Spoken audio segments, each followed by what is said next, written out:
Chapter 29. When you're scared, just be scarier than whatever's scaring you. The next morning came. It was lonely in my hut. I was used to being with Lavender or grandmother. I had never had a whole hut to myself. I was used to getting up early by now, but it seemed like everyone always was still awake before me. I did a few stretches. The wind was getting cooler now, and I dreaded the thought of snow here.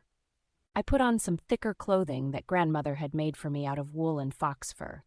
I saw my breath as I exited my hut. I knew Lavender was more than likely already off in the meadow or forest. Colt was getting some breakfast with Abel. The herd shared everything, as the mares and fillies would cook during the day. A long table was out, and upon it dishes were kept. By rule, it was to never be empty entirely. At the fire to the center of camp was a large black pot that was hardly ever not steaming with something in it. We were free to eat as we please, and no one seemed to take more than they needed. Abel came to me excitedly with a metal plate, Colt following behind. "Hey, Viddy, are you going to get some breakfast? The eggs here are so good, and this stuff called bacon, have you tried it?" Abel was in my collection. He was taller than most, but not lanky, but he was a year younger than me if I remembered right. I smiled. "Yeah, bacon's one of my favorites too, but I have to say the biscuits are my all-time favorite for breakfast. Are you going to dance tonight, Viddy?" "Dance?" I questioned. Colt spoke up.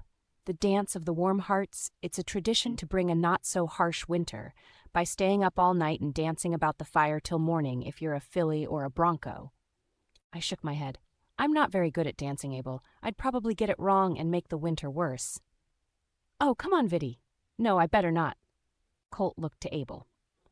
"Listen, Abel, when you're done with breakfast, go meet up with Galder. He's going to be your elder on the hunt today." "Oh, all right, but he's not really fun to be around like you. I can't seem to do anything right around him. I really don't like to hunt and kill." Colt looked at him sternly. "Go, you eat, you hunt, unless the stallion says otherwise." "Okay," Abel looked at me. "See you later, Viddy." He smiled slightly. "Yeah, later," I said. I was about to walk off myself when Colt spoke again. "Where do you think you are going?"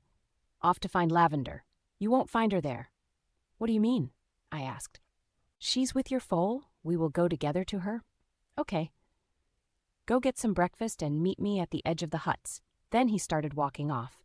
I quickly grabbed 2 buttered biscuits and put an egg on one of them, the other a jam.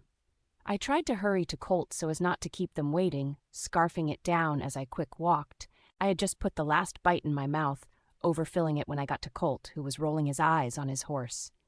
He pulled me up and wiped his hand on his pants. "Sorry," I mumbled while taking my final swallow. He didn't say anything, he just huffed and clicked his cheek.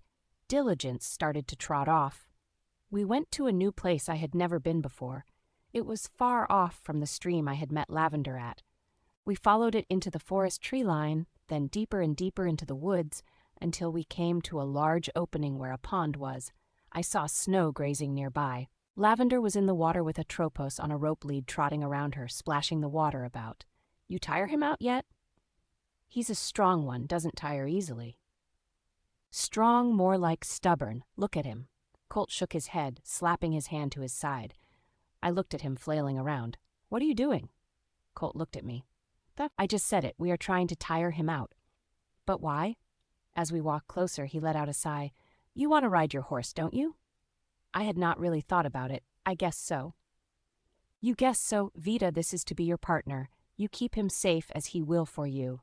You must listen to him just as much as he will listen to you. This isn't a pet or a filly's silly fantasy. He will be a great part of you." "Okay."